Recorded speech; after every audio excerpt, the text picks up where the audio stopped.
Godina Harargee lixaarraa namoonni dubbise sodaa nageenyaaf jecha maqaan isaanii akka hin ibsamne gaafataniiru. Aanaa Odaa Bultumirraa yaada kannaa kennan jiraataan tokko akka jedhanitti. Godina Harargee lixaa aanaa Odaa Bultumi. Araddoonni 6 araddoota gammoojjiiti.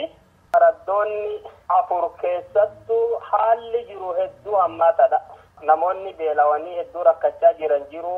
Ijoolleen hedduu miidhamtee haalli qoonqoo itti irraa mul'atu jiru. Ammaaf garuu xiqqishoo baatii fulbanaa kana gama boodaa kana bokkaan ni jira. Sandura waan bokkaan hin roobin jecha dachiin diimataa horeen dhumee ciciisu ni jira. Haalli beelaa hedduu hammaataadha. Iddoo namni itti miidhame Araddaa, Shunqoo, Harooretti, Barbaarritii, Bosoos, araddoota 4 kana araddoota gammoojjii waan taateef jecha wanti tokko biqilee jiru waan hin jirreef jecha hedduu namni itti miidhame. Qabatamaan ka du'ee hin agarree jatiyyaanii ammoo beelaaf gaggabee iddoo inni kufetti wahiin itti dirmatanii lubbuu baraaran hedduu jira. Gargaarsi mootummaan hanga tokko ni kenname ji'a hagayyaa jechuudha. Amma fulbaana kana booda gargaarsi amma as dhaqqabe hin jiru. Akka warroota abbootii qabeenyattis ta'e akka mootummaattis waliif dirmataa jedhanii gargaarsi mootummaan kennuu fi rakkoon jirtu waliin simtu hedduudha ulfaatudha rakkoon. Uummata kana keessa gabbu'ee jaarmaleen adda addaa rakkoo as jirtu kana laaltee uummata kanaaf gargaarsa godhanii jechuun barbaada. Yeroo ammaa roobni argamuusaa kan naaf ibsan namni burqaa dhimtuurraa dubbise immoo akkas jedhu. Burqaa dhimtuu yeroo jalqabaaf roobni hin jiru beeladaa fi namni sakkaan beela'ee ture. Sababa horiin qoonqoo dhabaatiin yeroo sanitti horiin dhumaa ture. Bishaan dhugaatiinis hin jiru yeroo sanii dheedumsinis hin jiru. Amma ji'a takka ta'ee jira. Amma roobee lafti magartee amma horii waan nyaatu ni qabu.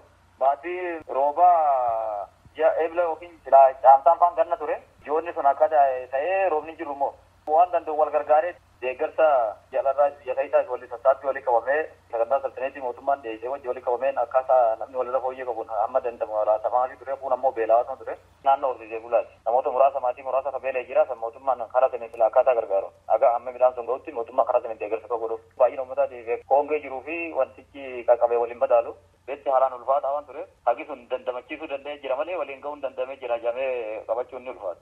Roobni kan qallate waggaa 2 bara dabre wal keessaa fooyyee dhakaa bara kanaati warri beelee tokko immoo mootummaa biraa deemeetu gaafatee waan jiru ilaalanii kanneen. Godina Harargee lixaatti itti gaafatamaa gargaarsa buusaa gonofaa akka ta'an obbo Abdurrahamaan Zubeydii haala turee fi ammaa akkas jechuudhaan ibsu.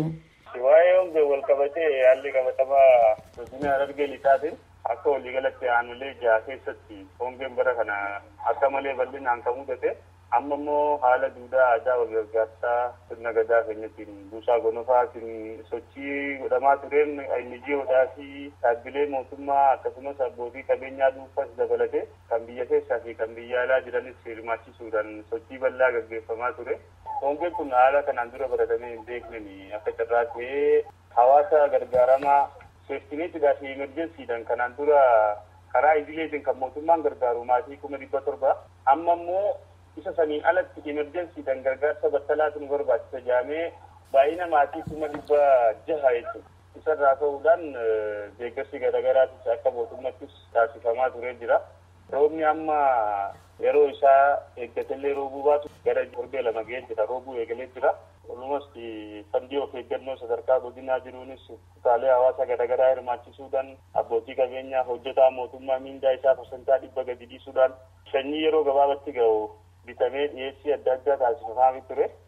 Asirratti obbo Abdurrahamaan namoonni duraanuu mootummaan gargaaraa ture sun naannoo gammoojjiiti moo maaliif?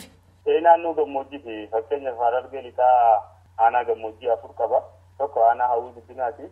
Lammaffaan aanaa burqaa dhimtuuti. Gammoojjiin kaan aanaa mi'eessoo fi gumbii boddoddeedha.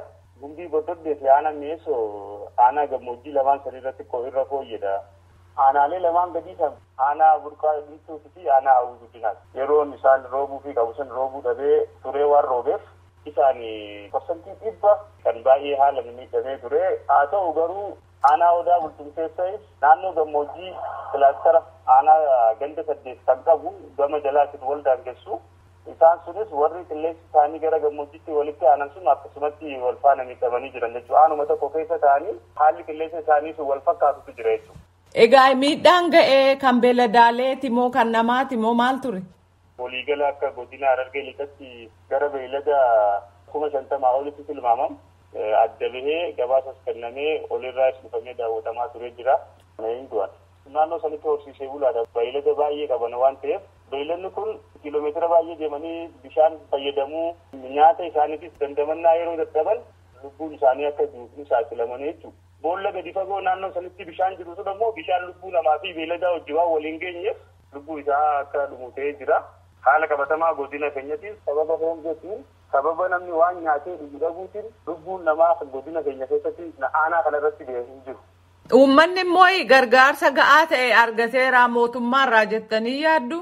Sababa beela'ee lubbuun isaa akka hin darbine godhuudha malee amma karaa guutuu ta'een hawaasa kana baraare jiraachuullee yoo baate garuu ammoo dandamachiisuudhaaf abbootiin qabeenyaa akka malee waan irratti hirmaataa jiraniif biyya keessas biyya alarraayis gargaarsa mootummaa olitti jechuudha. Sirna aadaa duudhaa wal gargaarsaa kanaan ibsu kan uummanni baay'een isaa baraaran. Midhaan facee sirnaan biqilee jira. Koloolessa kan hanga guyyaa 15 yoo kan itti fufiinsa qabaatee roobutee garuu yoo itti fufiinsa qabaachuu baate hawaasni kun amma ni facaafatan malee amma midhaan lafarraa waan isaan nyaataaf ga'e hin qaban jechuudha. Qaamolee adda addaatis kan dhaggeeffachaa jiranis roobni kun kan karatti adda muramu ta'e ammallee hawaasni sun beelaaf saaxilamuu waan danda'uuf hundi keenya gumaacha nurraa barbaachisu akkuma jalqaba eegalameetti gargaarsa isinii itti fufuudha qabaa kan jiru akka dhaabbatti dabarsumaa fi isinillee ulfaadhaa galatooma. Dhaggeeffatoota keenya haala godina Harargee bahaa keessaa boru fudheen dhiyaadha. An jaalannee gammadaati. Nagaatti.